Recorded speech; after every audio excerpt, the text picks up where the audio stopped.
देखते हैं मंडे के लिए हमारी निफ्टी एंड बैंक निफ्टी में क्या प्लानिंग होनी चाहिए, कहाँ पे हम ट्रेड ले सकते हैं और मार्केट किस साइड मोमेंटम कर सकते हैं। तो फर्स्ट ऑफ ऑल मैंने जो आपको वीकली एनालिसिस करके दिया इसमें मैंने आपको बताया कि हम वीकली ओवरऑल बुलिश हैं, तो हम अपनी प्लानिंग भी बुलिश के अकॉर्डिंग ही करेंगे। सेल साइड का भी कोई प्लान नहीं करेंगे। ओके, जब तक मार्केट इस लेवल के नीचे निकल के सस्टेन नहीं करता है, अगर जब ब्रेक करना इंपॉर्टेंट नहीं है, ब्रेक करके मार्केट लास्ट टाइम भी रिवर्स हो गया था, तो ब्रेक करना इंपॉर्टेंट नहीं है। मार्केट के लिए क्या इंपॉर्टेंट है, इस लेवल के नीचे सस्टेन करना। और जब तक मार्केट इस लेवल के नीचे सस्टेन नहीं करता, इट मीन्स जो आपको सेलिंग की प्लानिंग करनी है वो करनी है ट्यूसडे के बाद। मंडे और ट्यूसडे आपको बुलिश मोमेंटम का प्लानिंग करना है। मंडे के लिए प्लानिंग क्या होनी चाहिए, मार्केट खुल सकता है, अगर देखो मार्केट खुलता है गैप अप या फ्लैट, यहाँ पे आता है रेजिस्टेंस पे टाइम स्पेंड करता है, तो डेफिनेटली मार्केट एक अपसाइड का मोमेंटम करेगा। जो आपका टारगेट होगा वो होगा 41,700 का फर्स्ट, उसका 41,800 टू 900 और 40,000 मार्केट टच कर सकता है। ओके, पर लेकिन जो हमारा फर्स्ट टारगेट होगा वो यही होगा 41,700। मार्केट कब और कैसे टारगेट अचीव कर सकता है, उसके लिए मार्केट को फ्लैट खुलना चाहिए। फ्लैट खुल के स्लोली स्लोली मार्केट एक अपसाइड का मोमेंटम कर सकता है। ये तो होगी फर्स्ट प्लानिंग।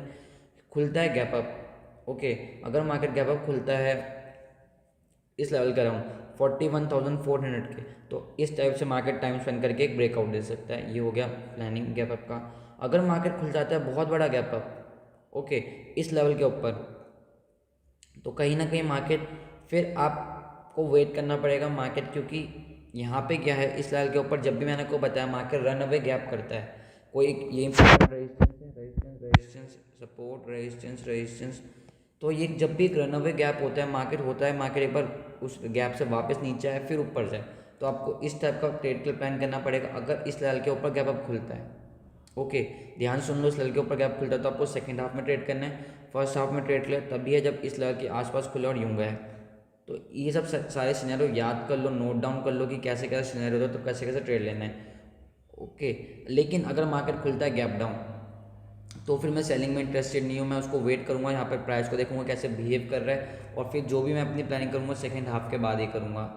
फर्स्ट हाफ में से मार्केट खुलते ही ट्रेड का तभी ये बनता है जब ये सिनेरियो बने। इसके अलावा कुछ भी सिनेरियो बनता है, कोई प्लानिंग नहीं होनी चाहिए। हमेशा अपने अपने प्लान को फॉलो करो, अपने आप को डिसिप्लिन में रखो स्ट्रिक्टली, ठीक है। अननेसेसरी ट्रेड लेके रैंडम, मेन होता है रैंडम ट्रेड। जो लोग होते हैं रैंडम ट्रेड से निकल से मैक्सिमम लॉस करते हैं, कहीं पे बाय कर लेते हैं, कहीं पे भी सेल कर लेते हैं, कोई प्लान होता नहीं। अगर प्लान भी होता है मार्केट उसके अकॉर्डिंग बिहेव नहीं कर रहा, तब भी ट्रेड लेना है, फोर्सफुल ट्रेडिंग करना है, मार्केट से फाइट करना है। इन सब चीज़ों से जितना दूर रहोगे उतनी जल्दी प्रॉफिटेबल ट्रेडर बन जाओगे। अपना प्लान करो, ट्रेंड की डायरेक्शन में प्लान करो और अपना उसके अकॉर्डिंग ट्रेड लो। अगर आप इसको ओवरऑल भी ऑब्जर्व करोगे तो मार्केट कुछ इस टाइप का पैटर्न बना रहा है। यहाँ पे आप ये पैटर्न, आप सभी लोगों को पता हो कौन सा पैटर्न है, मार्केट क्या कर रहा है इस जोन में, कंसोलिडेट कर रहा है और एक बूम अपसाइड मूव हो सकता है।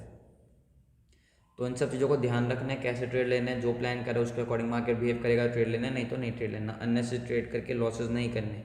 सबसे इंपॉर्टेंट है अपने आप को लॉसेस से बचाना। लॉसेस से बचा लोगे तो प्रॉफिटेबल अपना भी बन जाओगे। निफ्टी के चार्ट में बहुत से सेटअप बन रखे हैं, मैं आपको अगर एक्सप्लेन करने का ट्राई करता हूँ। अगर देखो मार्केट गैप डाउन खुलता है तो आप एग्रेसिव सेलिंग किस में आ सकते हो, निफ्टी में। ये लेवल अगर मार्केट इस लेवल के नीचे खुल जाता है ना, गैप डाउन, ये 18,000 है। अगर मार्केट इस लेवल के नीचे खुलता है तो आप एग्रेसिव सेलिंग कर सकते हो। आपका टारगेट ये वाला होगा 17,920 का, और उसके बाद आपका जो नेक्स्ट टारगेट होगा वो 17,880 का होगा।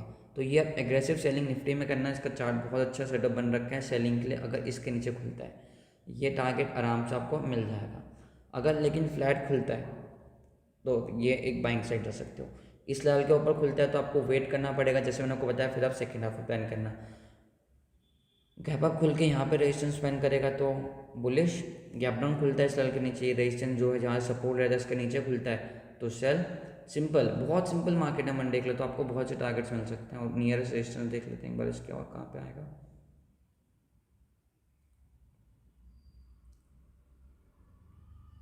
ओके, तो एक ये रेजिस्टेंस भी है यहाँ पे।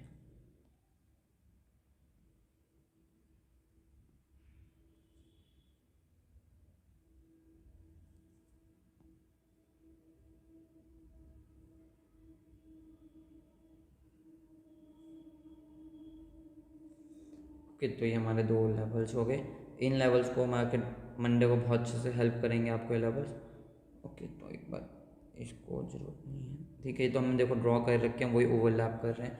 तो यही है, सिंपल सी प्लानिंग है। अगर गैप डाउन खुलता है मार्केट, ओके, तो मैंने आपको देखो गैप अप, अगर गैप अप खुलता है तो बैंक निफ्टी में चले जाना buying side. Okay, bank Nifty में बहुत अच्छा, क्योंकि बैंक निफ्टी ने मोमेंटम नहीं करा है आज भी इस टाइप का मोमेंटम। अगर मार्केट गैप अप खुलता है तो बैंक निफ्टी में आप ट्रेड ले सकते हो इस टाइप के मोमेंटम के लिए। निफ्टी ऑलरेडी मूव कर चुका है, आप देखोगे तो बैंक, लेकिन अगर गैप डाउन खुलता है तो आप निफ्टी में ट्रेड ले सकते हो इस टाइप के मोमेंटम के लिए। ओके, तो गैप डाउन में निफ्टी ट्रेड करना, गैप अप में बैंक निफ्टी ट्रेड करना, दोनों स्टेप से बहुत ट्रेड मिलेंगी। दोनों जो भी आपको बताया उसको फॉलो करोगे तो डेफिनेटली आपको सीखने को भी मिलेगा और आप साथ साथ प्रॉफिट भी कर पाओगे। And thanks for watching guys, see you guys in the next video. Video अच्छी लगी तो लाइक जरूर कर देना।